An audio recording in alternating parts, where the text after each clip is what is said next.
Ketika dunia disarankan sebaiknya lockdown sampai waktu yang lama oleh globalis cabal seperti pernyataan Bill Gates, ternyata pernyataan ini tidak dianggap oleh banyak negara.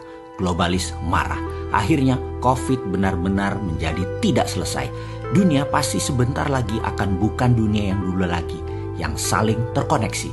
COVID tipe baru dilepaskan globalis di berbagai wilayah dunia. Lebih dari 10 macam COVID yang memerlukan 10 macam vaksin juga. Sehingga ada 19 macam coronavirus beredar saat ini.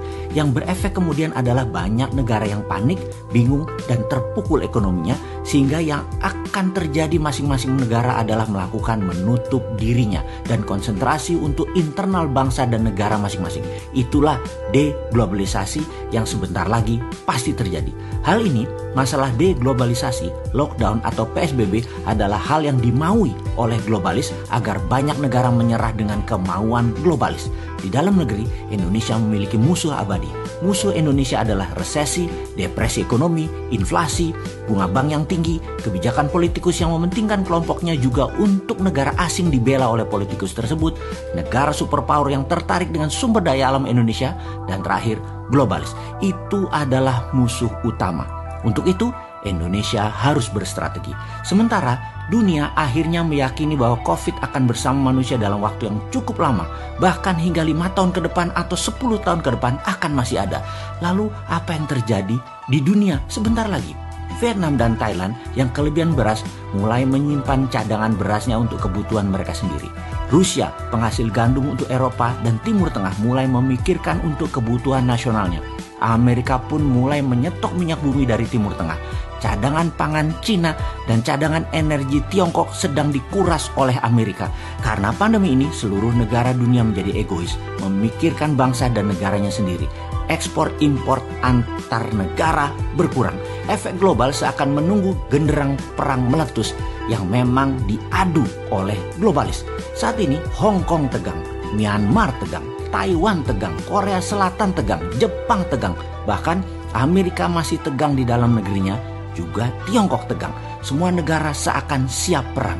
Tiongkok bahkan di sisi timurnya berkumpul semua kekuatan arsenal persenjataannya secara masif sudah tertata. Batu bara dari Indonesia dan Australia ke arah Tiongkok sepertinya akan ditahan di Laut Cina Selatan oleh armada ke-7 Amerika, dan ini akan menimbulkan tekanan kuat ke Tiongkok yang tidak punya suplai energi. Listrik bisa padam di Tiongkok sebentar lagi. Alat komunikasi bisa mati di Tiongkok sebentar lagi. Armada kelima di Timur Tengah milik Amerika terus mengganggu memperlambat kapal bahan bakar minyak ke Tiongkok. Armada 7 Amerika di Laut Cina Selatan mengontrol Vietnam, Thailand, dan negara ASEAN dilarang menyuplai ke Tiongkok untuk pangan. Tiongkok pasti murka. Lalu bagaimana sikap Indonesia? Di tengah pandemi corona yang berkecamuk perang globalis versus nasionalis Amerika, sesungguhnya posisi Indonesia tidak mendukung globalis maupun tidak mendukung nasionalis Amerika. Namun masalah Indonesia adalah terlalu mengandalkan asing IMF, World Bank, serta mitra dagang investasi ambil negara Tiongkok. Sesungguhnya kalau jadi perang berkepanjangan antara Amerika dan Tiongkok, maka inilah kesempatan emas membangun Indonesia tanpa globalis, tanpa asing, tanpa asing.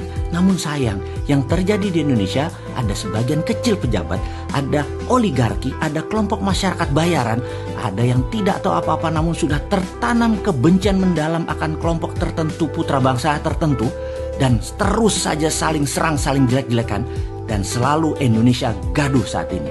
Sosial media mengambil peran besar mengendalikan doktrin maupun hasutan. Bangsa Indonesia mulai dari pejabatnya, penguasanya, pengusahanya, sampai rakyat terbawah tidak sadar memakan propaganda dari globalis. Tapi ada juga yang sadar ini semua terjadi tapi mengambil kesempatan melacurkan dirinya baik ke asing atau globalis. Alih-alih membangun Indonesia yang berdikari, warga Indonesia malah bertarung dengan saudara setanah air. Anggapan bahwa bangsa Indonesia tidak memiliki kemampuan untuk bekerja dan membangun negeri, serta pemahaman bahwa tanpa pinjaman luar negeri Indonesia tidak bisa membangun, sehingga perlu asing, perlu globalis adalah ada di pejabat saat ini yang berkuasa. Ini menjadi titik lemah bangsa Indonesia. Sedemikian tidak percaya dengan kekuatan bangsa sendiri. ide membangun negeri Indonesia untuk berdikari menjadi terhalang dengan keyakinan keilmuan atau hegemoni ilmu dari kelompok kecil pejabat. Lalu ada perintah Sunan Bonang, yaitu perintah menyalakan api.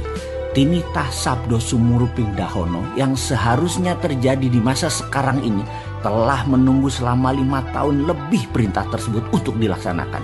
Di suatu tempat di Gunung Merbabu, Nara sedang melaksanakan latihan rutinnya ketika dia mendapati sebuah pesan dari kakaknya. Adikku, kamu harus turun gunung sekarang. Lihatlah negerimu. Kini saatnya kamu bela tanah airmu. Bebaskan negerimu dari cengkraman asing. Aku belum siap. Aku masih belum siap. Nara berkata meragukan dirinya. Kamu tak akan pernah siap sampai kamu bertindak. Demikian suara tegas sang kakak. Di saat globalis asing-asing sibuk, Indonesia malah gagap di dalam negeri. Bukannya mengambil kesempatan untuk menggerakkan kedaulatan mendominasi selat dan laut di dalam Indonesia. Bukannya memanfaatkan kekuatan sumber daya alam mineral dan membangun kekuatan pangan. Tapi malah nyender ke oligarki, globalis, dan negara besar. Inilah misi berat. Apa itu misinya? Melepas cengkraman globalis, asing dan aseng adalah perjuangan Nara sang kapten Dinaran. Sayang, saat ini ternyata serangan musuh Indonesia yang terbesar seperti depresi, resesi, inflasi, globalis seakan menjadi musuh nomor 2 karena kepercayaan atas kapten Dinaran belum didapat. Masih diragukan, sesama anak bangsa saja saling menjatuhkan. Nara, sang kapten Dinaran terpaksa harus mengemban misi yang berat berbekal kemampuan yang masih terbatas. Dia belum selesai melakukan pelatihan di Kawah Chandra di Muka di puncak Gunung Merbabu.